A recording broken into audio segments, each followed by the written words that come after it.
Ayun din ba? Oo, pakinggan natin. Sige nga. Oo, na matagal na rin natin ipinagtataka. Ano ba yon? Ito po. Senador. Yun nga yung hinahanap natin, yung mga proponents. Ito, sinabi na ni Bryce, si Saldico, isa sa promoter. Sinabi rin ng Diskaya, lumabas din ng mga pangalan, 17 congressmen. Nabanggit din si Saldico doon at si Speaker Martin Romualdez. Di umano, sinabit nung dalawa sa kanilang sinabi. Tama? Yes, Mr. Sa Chair. isang araw, pumunta rito si Toby Chanco, si Representative Toby Chanco, isinagaw niya rin ang pangalan ng Saldico at nag-produce siya ng resibo.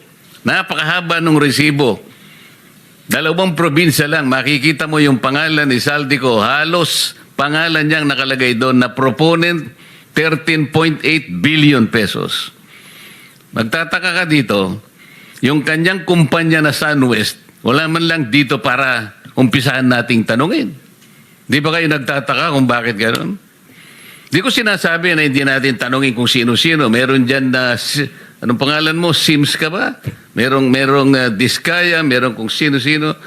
Pero yung pinaka-promotor, yung SunWest, na binabanggit ng lahat na,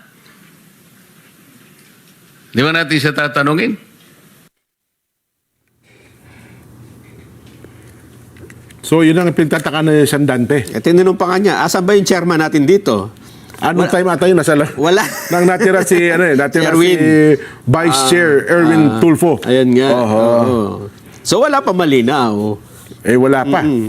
Ewan ko lamang, bagay, mahaba ang magiging pagdinig bukas. Pero may pahaging na rin na narinig ko si SP Soto. Posible daw na maging last na bukas yung hearing. Last na rin? Baka daw, baka ha? Ah? 1 or 2 hearings na lang. Ganun ba? Oo. Eh de, parang pare-pareho na sila ng tono ngayon ng kanta ng House of Representatives. Sa House of Representatives, tama ka. Oo. Mukhang, mukhang nagkatotoo yung ano natin, Son, yung Oo sa nga. pantahan natin. Oo nga. Na kapag ka nabuo na yung ICC, ICC ba tawag doon? ICI. ICI. Oo. ICC pala kay Duterte pala.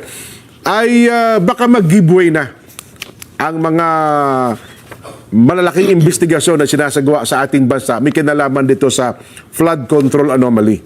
Parang doon ang direction eh. Ipaparinig ba nila yan sa taong bayan? O hindi? Kasi ngayon, Ay, mukhang... nag-hearing sila, hindi naman napapanood eh. O kanina, maraming inibitahan. Senator Chi, Senator Joel, marami. Parang closed door hearing ata ang ginagawa nila. Baka maraming mag-ano dyan. Oho. Parang, aywan ko kasi wala ata silang planong Ibukas. ibukas o live din ito sa social media. Kasi nga, hindi mo rin mapigil. Aywan ko, in fairness na baka iniisip din nila doon sa comment.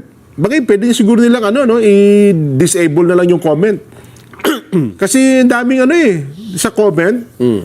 Minsan nahahati natin. Para ka ba nanonood ng anong tag doon? Pelikula na merong anong tag doon? May Subtitle. nahahati yung attention mo, babasa yung subtitle o yung ginagawang action eh. Hindi ko alam ano ang magiging nila yan, magiging disposisyon. Pero ako dyan, kung transparency ang pag-uusapan, Tama ka din. kasi ito ay isyong pampubliko eh. Nasimula Hindi na naman to karaniwang kaso na iniimbestigahan natin. Siyempre, hindi mo mayaalis sa mga Pilipino na maghinala kapag ka hindi nila napapanood. Diba? Lalo pa nga, ipahihinto na raw yung sa Congress. Di wala na. Bulag na ang taong bayan dyan. Wala. Sabi ni Congressman Terry Redon, ihinto na nila.